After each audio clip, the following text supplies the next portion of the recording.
Mark Rutte, NATO's Secretary General. Well, thank you for that very kind introduction. President Dan, dear Nico Shore, ministers, excellencies, ambassadors present here, Admiral Van Jay, dear Pierre, ladies and gentlemen, good morning to you all. And first let me thank you, President Dan and Romania, for hosting us here in Bucharest and for your lovely evening yesterday. And also a special thanks to Pierre and Tarja and your respective teams at Allied Command Transformation and NATO headquarters for co-organizing this forum. Thank you so much. And many thanks to all the industry executives for joining us. I'm really pleased to be here. This is such an impressive crowd. I think this is, Tarja, one of the biggest events in the context of industry and NATO we have ever organized. So thank you all for being here. You, the business and industry executives in this room, are the industrial component of our deterrence and defense. And there simply is no strong defense without a strong defense industry. Sometimes it is that simple. Many of you were also in The Hague at the NATO summit. And the NATO Summit Defense Industry Forum we organized in the context of the summit.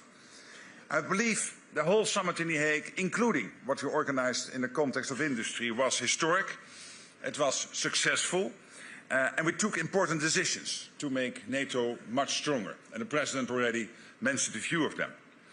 Because at that occasion, NATO leaders decided to invest 5% of GDP in defense by 2035.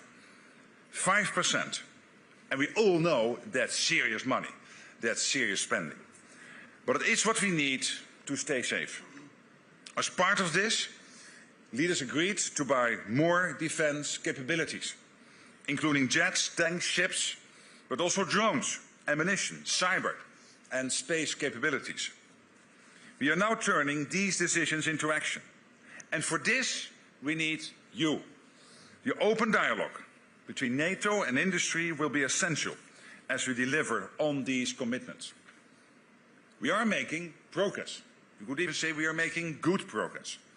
There's more cash on the table and even more will flow. European allies and Canada are really stepping up, including Romania, indeed, which has plans to increase its core defense spending to 3.5% by 2030. But of course, cash alone can't provide security. We need the capabilities, we need the equipment, real firepower, and of course, the most advanced tech. Because the threats we face are real and lasting. Russia's unprovoked war against Ukraine is the most obvious example of the threat. But the danger posed by Russia will not end when this war does. For the foreseeable future, Russia will remain a destabilizing force in Europe and the world. And Russia is not alone in its efforts to undermine the global rules. As you know, it is working with China, with North Korea, with Iran and others. They are increasing their defense industrial collaboration to unprecedented levels.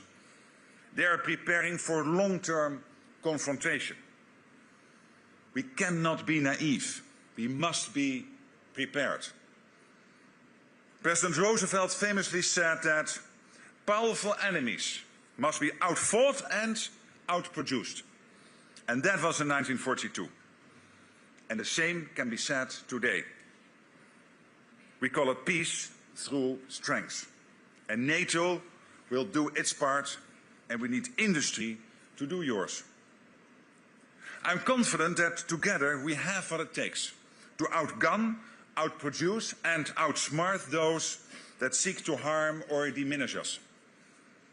To do this well, we should focus on three key drivers: quantity, creativity and cooperation. First, on quantity, we already have state-of-the-art systems, the best of the best. These give us an edge, and we will keep it sharp. But we need more And we need it fast, and that means increasing production and shortening delivery times. We are already turning the tide on ammunition. Until recently, Russia was producing more ammunition than all NATO allies put together. But not anymore. Across the alliance, we are now opening dozens of new production lines and expanding existing ones. We are making more than we have done in decades.